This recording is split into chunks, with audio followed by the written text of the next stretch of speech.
बॉलीवुड चुलबुली अभिनेत्री Nora Fatehi एवं superstar Sanjay Dutt एवं अड़ुआरे आगामी फिल्म केडी द डेविल रो एक गीत सरके चुनर को नहीं देखा देछि तीव्र विवाद।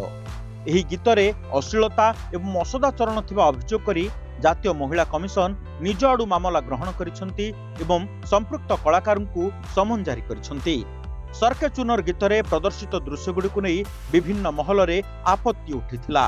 एही घटना जातीय महिला कमिशन अभिनेत्री नोरा फतेही, अभिनेता संजय दत्त, गीतिकार रबिका आलम, प्रयोजक वेंकट के नारायण एवं निर्देशक किरण कुमार को समन पठाइछंती। एही गीतटी यौन उत्तेजक एवं अत्यंत आपत्तिजनक बोली कमिशन अभियोग करिछंती। यह भारतीय न्याय संहिता, आईटी एक्ट एवं पोक्सो एक्ट रो नियम को उल्लंघन करुछि। आसंता मार्च 24 तारिख मध्याह्न 12:30 सुधा समस्त को आवश्यक दस्तावेज सह कमिशन को सामने हाजर हेबाकु कुहाଯାଇଛି। जदि सेमाने अनुपस्थित रहंती तेबे आईन अनुसार दृढ़ कार्यानुष्ठान ग्रहण कराजिबो बोली चेतावनी दिया जाइछि। अन्यपटे जातीय मानवाधिकार कमिशन मध्य एही मामला रे गुरुत्वपूर्ण पदक्षेप नैछंती।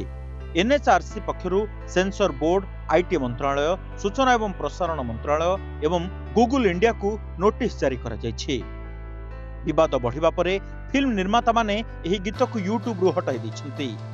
केडी द डेविल फिल्म रो एही गीतटी को गायिका मंगली गाइथवा बेले अर्जुन जन्या एथिरे संगीत दैछंती। ब्यूरो रिपोर्ट, ओडिशा संवाद।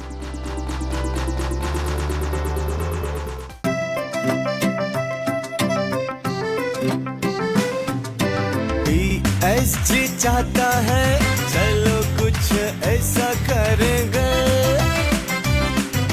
देश की शान है हम शानदार रहेंगे, शानदार रहेंगे। टीएससी गुरुकुल गोठपाटଣା भुवनेश्वर।